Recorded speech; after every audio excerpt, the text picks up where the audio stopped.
Okay, this video that I'm making here is nothing personal against white people or palm colored people. But every time I drive through this country and I'm starting to see a whole bunch of lot of homeless people, white people particularly, because black people been out here struggling for years without no help, without nothing. Especially majority of black men, we've been out here homeless in the streets, even ex-veterans, brothers out here in the streets.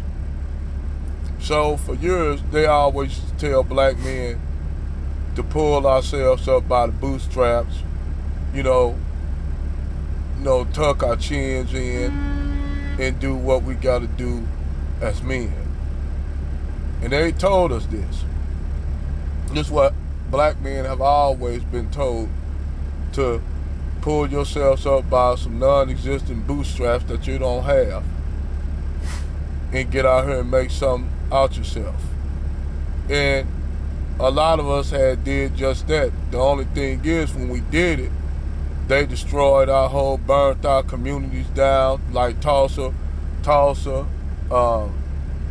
Elaine, Arkansas, Omaha, Wichita, Kansas, East St. Louis, Rosewood in Florida.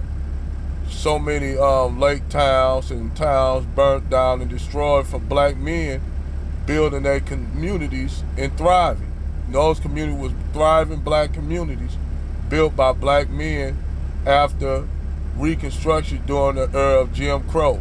The only reason that what destroyed our community, because you had a lot of these civil rights Negroes who wanted to integrate into white society, which was the mistake. That was the hijack. And after that, the black community, due to second wave feminism and the destruction of the black community and the black family, the black American family has been fucked up ever since. But see, what they don't understand is we was the canaries in the coal mine for something broad they wanted to do to the black community, to the white community as a whole. We was nothing more than a social project.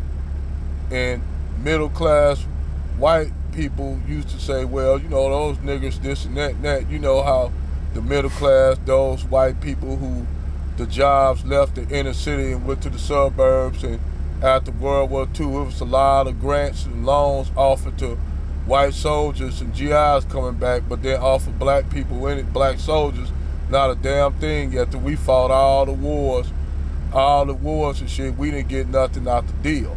We didn't start getting benefiting out the GI Bill until basically after the Korean and Vietnam War.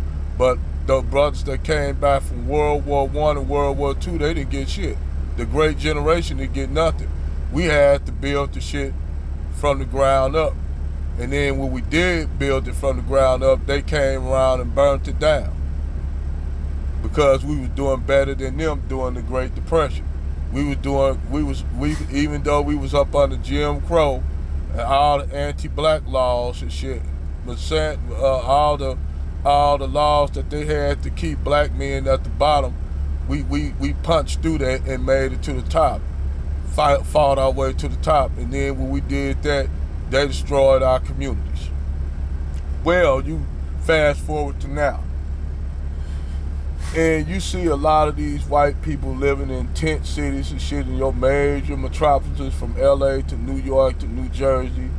You see all these white people in California, Texas, Arizona, they living in damn tents or living in their car, or out on the corner panhandling.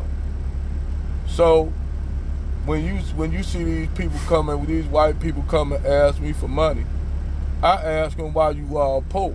Why you out here in the street like this? And he looked at me puzzled. He said, well, I've been done a great deal. I like, what great deal? What bad deal you been dealt with? He said, well, I don't have a job because I'm not able to get jobs or any kind of benefits. I said, huh? Imagine that. So he looked puzzled again when I said that. He said, why you got a problem with, me being poor and looking down on me? I said, no, not at all. I just got a problem with that y'all had a 400 goddamn year head start, and a lot of y'all out here panhandling in the streets and shit. Which I give or take, you'll be shocked that some of these guys that's panhandling and got jobs and shit and making money. Making money, they just doing that on the side. But nevertheless, you'll see these people out here panhandling in the black community, in the white community, but you see a lot of them panhandling in the black community. And the first thing a lot of these people always say, well, they'll run around, black people run around attacking white people. Well then, if that's the case, why is these homeless white, so-called quote-unquote homeless white people in the black community panhandling? If we was quote-unquote attacking white people, they wouldn't be in the community. That's pretty much like this whole idea that agents are under attack by black people, and yet they got their businesses in the black community making money hand over fist. But I digress. But anyway, when I see these homeless white men, white people out here on the corner panhandling, I don't give them shit. I don't give them a nada. I water to cry with. But you have some black people, particularly some black women, because I know a few black women that touch a homeless white dude, broke white, dusty white dudes in and cleaned them up. Yes, I do. I do know some Keishas that did that. Sit up there and have children with them broke Brads, and the shit don't work. So yes, black women will take a dusty Brad, but they'll call being with you struggle. They'll call being with you brothers a struggle. But they take a Brad, a dusty Brad, and clean them up. As General Tito, when he up there recorded that chick, that big Keisha with that little Brad, and they walking on the side of the highway. Oh, another video my brother General Tito showed where you had this black chick up there laying on a cardboard box with a Brad. Boy, I tell you, but being with you, they struggle. It's a struggle to be with you, huh? Yeah. Okay. Anyway, when I see Brad out here struggling, they used to tell, I keep in my mind how these white supremacists and white nationalists and shit always tell black people, you're putting your hands out, ask for hands out, you need to pull yourself up by the bootstraps. So we had to pull ourselves up by the bootstraps, pull it out the mud with no help. Black men have to, we ain't eligible for all the shit that even black women can get. Black men literally gotta pull the shit out the mud. We gotta pull the shit